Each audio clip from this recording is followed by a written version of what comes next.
What's up, everyone? Welcome to Pack and Chat Live, the place where anime fans and TCG collectors kick back, crack some packs, and have real conversations. I'm Anime TCG Dad. Let's see what we pull today and where the conversation takes us. So, if the intro didn't say it, obviously, we do live TCG pack openings and we talk about anime. We do an anime quote of the day and some reflections. So I'm gonna start off with letting you guys, talking to you guys about what I've been watching lately. It's usually how I like to start as of recently. And as you guys know, I've been watching Classroom of the Elite. I'm really enjoying it. But I took a little pause on Classroom of the Elite. I'm going to continue watching it later tonight. But I've been watching Yu-Gi-Oh! Right? So that's something that I absolutely adored when I was a kid. And I saw that Netflix said that they were going to take it down soon. So I was like, hey, if Netflix is taking down Yu-Gi-Oh! Soon, I got to rewatch it before it's too late. So that's where I'm at. I'm watching Yu-Gi-Oh! And I'm really enjoying it. I'm at so the show starts, everybody knows, basically Yugi beats Kaiba, Seto Kaiba, in a duel, which then unloads like a bunch of unfortunate stuff for Yugi because it catches the attention of Maximilian Pegasus. Basically, I'm at the point now where Maximilian Pegasus has like trapped Yugi's grandpa's soul, and Yugi is now at Duelist Island or Duelist Kingdom is the name of the island, right?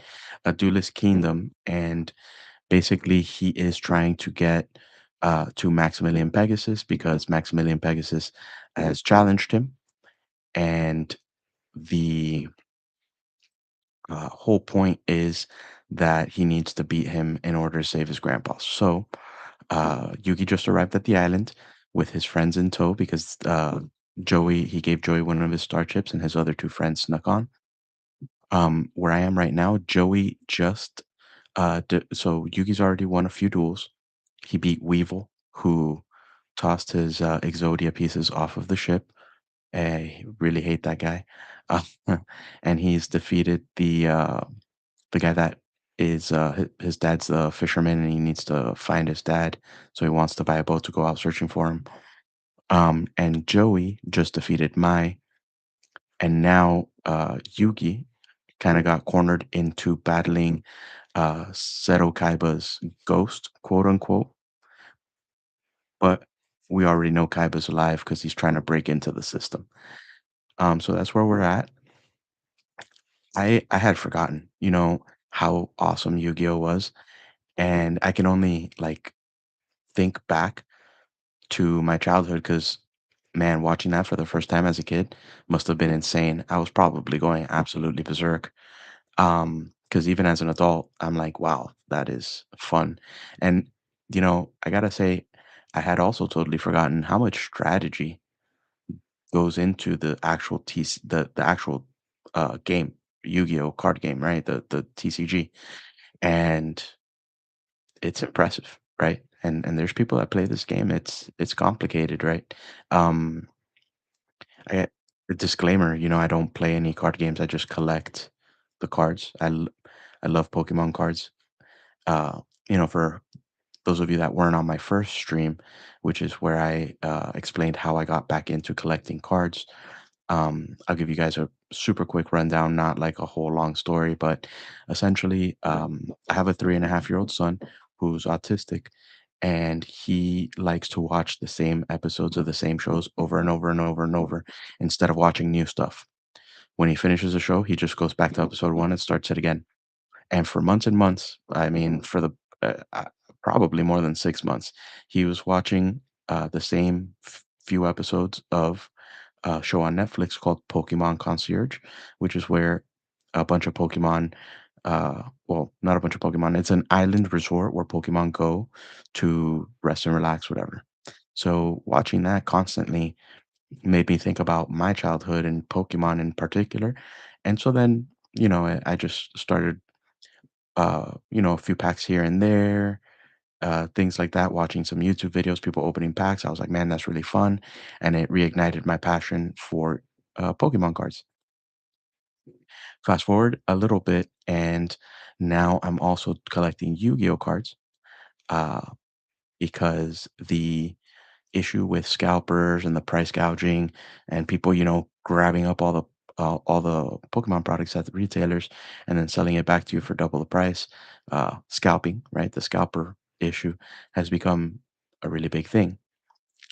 So because, anyways, that's how I got back into Pokemon cards. But um, because of the scalper issue that I just described, Pokemon cards have become really expensive, kind of out of my price range, right? So I'm still opening Pokemon packs. We opened a bunch of them up yesterday, and we're going to continue doing so. But I've also started collecting Yu-Gi-Oh cards, which I'm really enjoying just as much, right? But it's a lot more attainable and a lot more affordable. So um, I gotta say, like, I'm like I said, I'm really enjoying opening Yu-Gi-Oh, and it's awesome. The cards are super cool, but I can find them, right? Always, every time I walk into Target, I can buy some Yu-Gi-Oh cards, right? Some Yu-Gi-Oh packs, which is not. I've only ever found a Pokemon product at Target one time in my entire life, right? Well, in my entire adult life, I'm sure that I went to stores all the time when I was a kid with my parents and got Pokemon cards. But as an adult, I've only one time been able to buy a Pokemon product at Target. Other than that, I'm buying at GameStop, which is market price, or ordering online at market price, or buying at shows, which is almost practically market price or market price, right? So, extremely expensive. A booster box of Chaos Rising, which, by the way, I just finished opening on stream with you guys the other day, an entire 36 count uh, box of Chaos Rising booster box, and I got almost nothing, absolutely nothing, right? So it kind of sucks. I'm gonna keep going. I'm gonna keep enjoying. I've had better luck actually with Perfect Order, believe it or not, which people usually say is a bad uh, set to rip, but I've had better luck with Perfect Order. But anyways, we're gonna keep doing it. We're just gonna throw some Yu-Gi-Oh in the mix because financially, going straight Pokemon every stream is it's not gonna be possible. So if you're watching just because you like the Pokemon openings, stay for the Yu-Gi-Oh because you might enjoy it, and it might spark a new interest for you, one that you know eh, indulges that craving that you get to open packs without breaking the bank or without having to go on a hunt or a scavenger hunt trying to find them, right? So, you just go to the Target. Like for example, today we're going to open this box of Doom and Dimensions. It's a set that came out, I think it was like 9 months ago. And inside, there's an exclusive token card and four 9-pack boosters. And this was 17 bucks, right? That uh, you know, is 2 packs shy of a booster bundle at GameStop. It's of Chaos Rising. Right now it's $60, right? $17, $60. Uh, you know, uh, there's a big disparity there. And anyways, that kind of gave away what we're doing today. So yeah, we're gonna do this Doom and Dimension, and I'm just gonna go into it because I feel like I've already talked your guys' ear off about the insane prices of Pokemon cards and how it's becoming unattainable for normal people. Right. I wonder if like people who scout Pokemon like know how bad it feels for people that just want to enjoy the hobby but can't, right? Or do they think about it? Or they don't care. Maybe they don't care because they're making a bunch of money. Here is the exclusive token card. Super cool. Here. We're going with pack one. By the way, I love how easy it is to open these packs of Yu-Gi-Oh cards versus the Pokemon ones. Uh, Way easier.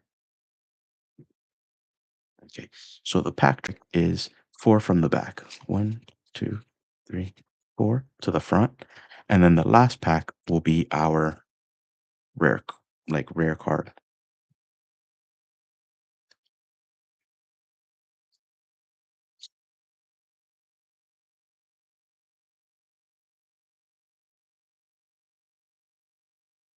Like I mentioned in the last stream, I'm not very confident in my knowledge of Yu-Gi-Oh cards yet, so bear with me if I say something that's wrong or uh, anything like that.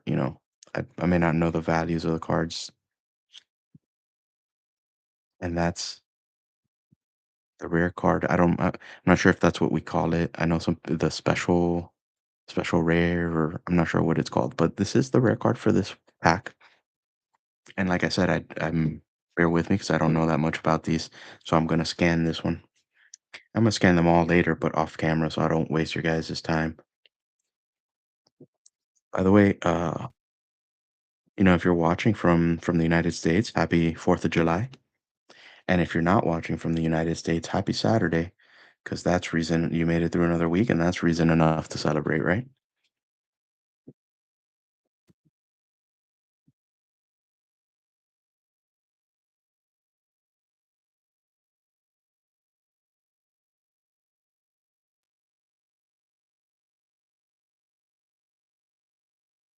That is one thing about Yu-Gi-Oh! Some of the names are a little complicated, but that was Megalith, Notra, Plura.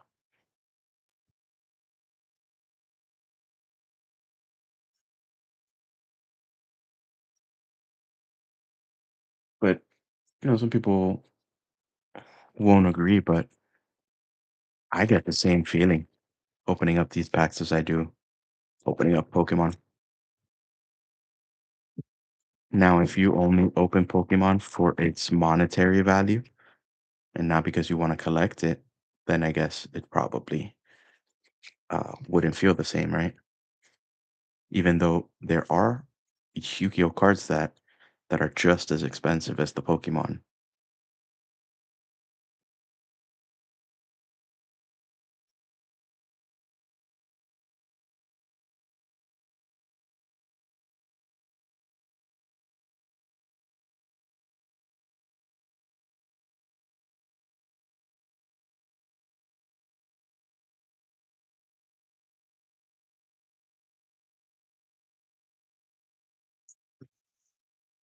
Double Fusion, sick.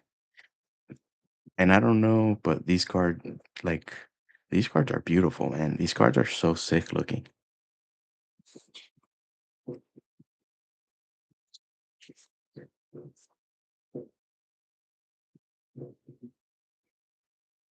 Honestly, you know, like I said, I love Pokemon, but I gotta say, man, I feel like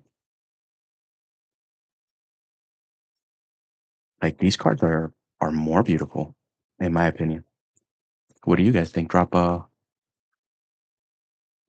something in the chat if you think the Yu-Gi-Oh cards are really cool looking like I do, or if you think that Pokemon is better and you wouldn't collect Yu-Gi-Oh and why you feel that way.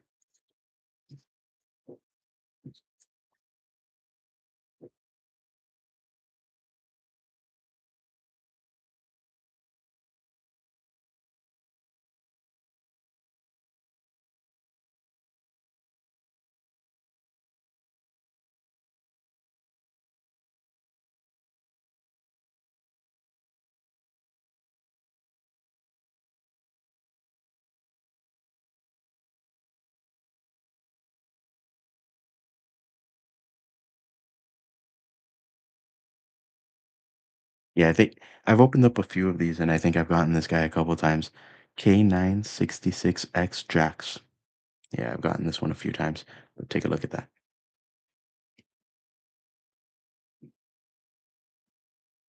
Tell me that these cards don't look cool, man.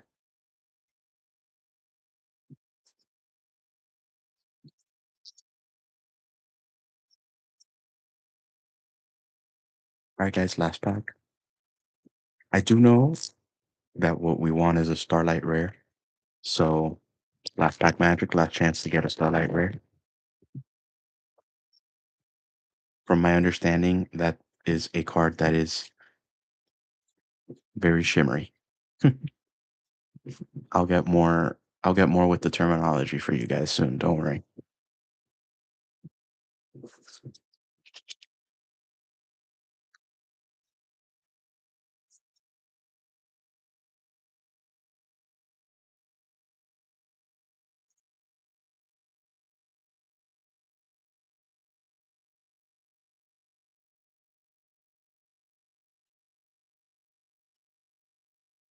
Another very cool card, Regenesis Overlord.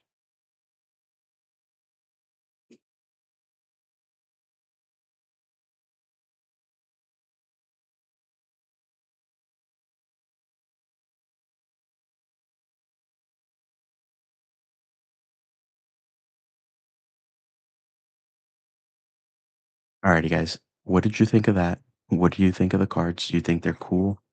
Do you prefer Pokemon? Why? Do you think Yu-Gi-Oh's worth it? Why or why not? Uh, should I keep doing Yu-Gi-Oh? I'll be honest, caveat on that one. Let me know what your opinion is, but I'm gonna keep doing it because it's affordable, right? It's more affordable and it helps me to continue in my hobby without breaking the bank.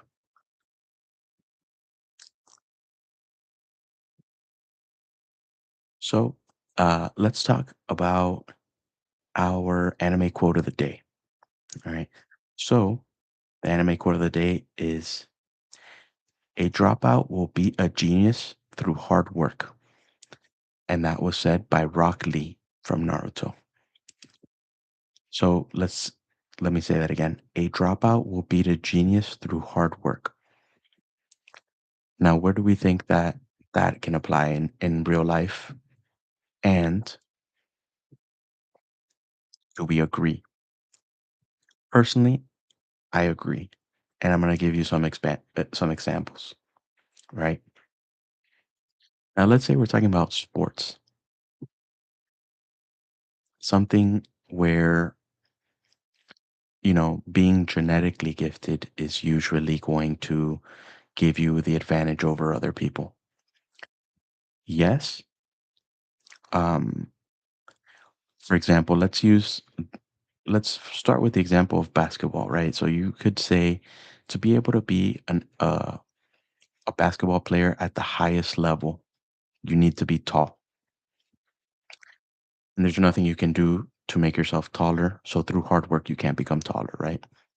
But I do believe that through hard work, you can become a better basketball player and you can surpass people that are genetically predisposed to being tall or better athletic and better at basketball, right? There's been plenty of basketball players, that aren't very tall, that are excellent players playing at the highest level. So basketball would be one of those things where surpassing someone genetically predisposed to being good at basketball because of their genetics, their height and things like that, through hard work is going to be very, very, very hard. But I still believe you can do it. Let's say something like, let's say bodybuilding, right? That's something where people talk about genetics a lot. Let's say you're genetically predisposed to having a really good physique. I mean, look at Ronnie Coleman, one of the greatest of all time. Look at his mom, right? He obviously got those genes from his mom. She's has an incredible physique and she's not a bodybuilder to my knowledge, right? But there are lots of bodybuilders and bodybuilding is something where the height is not right as important. It's more of the muscular structure. But there's people of different heights, right? There's been Mr. Olympias that are not very tall. There's been Mr. Olympias that are tall. There's been Mr. Olympias with great muscle structure, and there's been Mr. Olympias that have had to work to compensate for those things, right? So, um, you know, with anything with any athletic endeavor, I do truly believe that if you work hard enough, you can bridge the gap, right? And that's just my opinion. Let me know if you guys agree or if you guys disagree, think it's not possible. Now, let's say something about let's think of it from like a standpoint of becoming monetarily successful, like owning a business or becoming successful in business or entrepreneurship, right? Uh, People will say, "Hey, you know, if you come from money, it's going to be easier for you to become wealthy and be successful." Now, I do agree with that to a certain extent, right? If you come from money and you already have money, you grew up having money, and now it's your time to take over a business or something like that, you know, sometimes growing up in privilege and not knowing what it is to struggle uh, doesn't allow you to be hungry enough, right? Sometimes coming from the bottom and being really, really hungry for it is better than starting off from a point of privilege. But let's say, forget that. Yes, somebody from privilege may have an easier time. So let's not focus on that. Let's focus on somebody that's starting from nothing. If you work hard enough, I truly believe you could surpass even the most successful people. You know, I didn't really take down any examples, but I'm just going to use an example of somebody that grew up in the same neighborhood I grew up in, and that's Jeff Bezos, right? Jeff Bezos grew up in the same neighborhood I grew up in. He went to public school. His parents weren't wealthy, and now he's one of the richest men in the world because he's incredibly strong-willed. He's incredibly intelligent, and he's an incredibly hard worker. And he does not give up or take no for an answer. It doesn't matter if you don't have a lot of money, but if you go to school, and this is hard to tell a kid, right, or a young person that's still in school, it's hard to make them understand that in the moment. You almost always come to this realization ever. But if you go to school, even if if your family doesn't have a lot, and you take advantage of the education, you make the most of it, and you work incredibly hard, and you study your butt off, and you're able to go to college on a scholarship, and you work your butt off, and you educate yourself. Or if you don't go to college, but you consume all of the educational material you can, you find yourself somebody, an entrepreneur in your community that you look up to, and you say, "Hey, I want to emulate it. Like, I want to copy you. I want to learn from you. I want to be your apprentice." And you may get a bunch of no's, but eventually you'll get a yes. And if to get the results that 99% of people never get, you have to be willing to do the things that 99% of people don't want to do. So if you want to get the 1% result, you got to do what 99% of people refuse to do or won't do. And that's talk to people, be embarrassed, go to an entrepreneur, go to a businessman, go up to them, ask them to mentor you, get rejected 700 times, finally get accepted, you know, run errands, answer the phone, go get coffee. You have to be willing to do the things that other people don't want to do to get that shot, right? So it's not always where you start, it's where you end up because of the things you do and how strong willed you are. And this is kind of like a segue into, my last point about this quote. You may think, somebody like when you're in school, it's really easy to tell, who's very bright and who's, needs a little more help and encouragement, right? When we were in school, we didn't put it like that so nicely, right? We put it like, hey, who are the smart kids and who are the not so smart kids, right? You're not, eh, you may be born with some sort of a predisposition for intelligence, But that look, I know plenty of people that didn't do well in school and were considered the not smart kids that are extremely successful now. And I know plenty of kids in school that were very intelligent and performed very well that are just, average or struggling a little bit. So just because in school, in elementary, middle, and high school, they separate kids into the smart kids and the not smart kids, doesn't mean that one of the not smart kids may not become the a successful person, right? And just because you didn't do well in your math class or your geography class doesn't mean that you're not smart, right? Just because you didn't do well in school doesn't mean you're not smart. And just because you're not you or people may not consider you genetically predisposed for intelligence doesn't mean that you can't become extremely intelligent.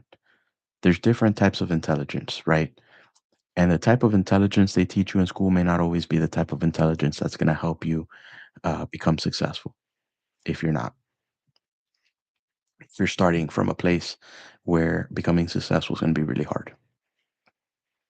And I say all that because, uh, you know, I was a kid in school that uh, the teachers thought was a lost cause, not very bright, um, et cetera, et cetera. I don't really want to get into it like that too deep, but um, they told my mom to have me evaluated and things like that for like learning disabilities.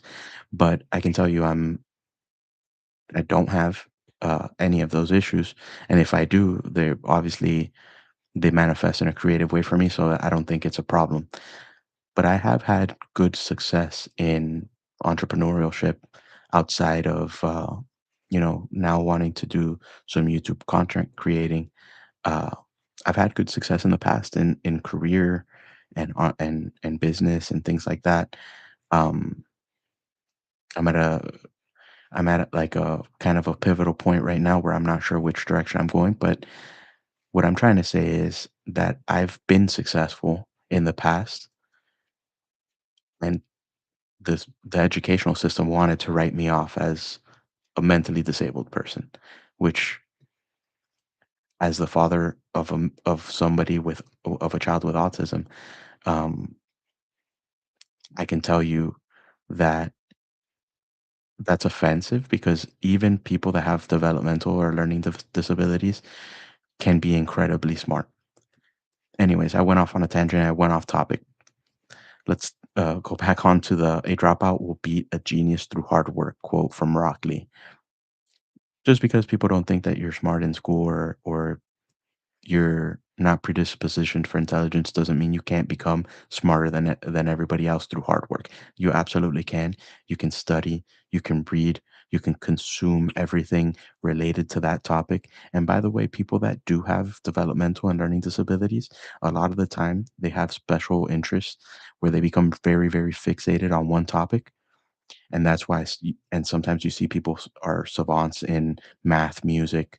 They say Mozart was autistic, so people around Mozart probably thought he was strange, not very bright, and guess what? Musical genius, absolute masterpieces he created. So just because people in school or anybody may think that it may call you the weird kid or may not think that you're smart, don't listen to anybody, right? Don't listen to any of that. That's all BS. You can do anything you put your mind to. And I think that's the bottom line of what Rock Lee was trying to say with that. He didn't have he didn't have any ninjutsu in Naruto. All he had was taijutsu. And so they thought that he was never going to be anything just because he only had taijutsu and he couldn't do ninjutsu. And guess what? He was one of the strongest characters in Naruto. And Gai Sensei, I think Gai Sensei, it was for a brief moment, but I've never seen power like that ever in that show. So don't let anybody decide, you know, what you're going to be good at or bad at. You decide what you're going to be good at and then work hard. Anyways, we kind of went off on a tangent, guys, but yeah, I mean, I just really wanted to make sure that I hit that home, right? Because it's kind of something that strikes a chord with me. Um So let me know if you guys enjoyed the Yu-Gi-Oh packs versus the Pokemon.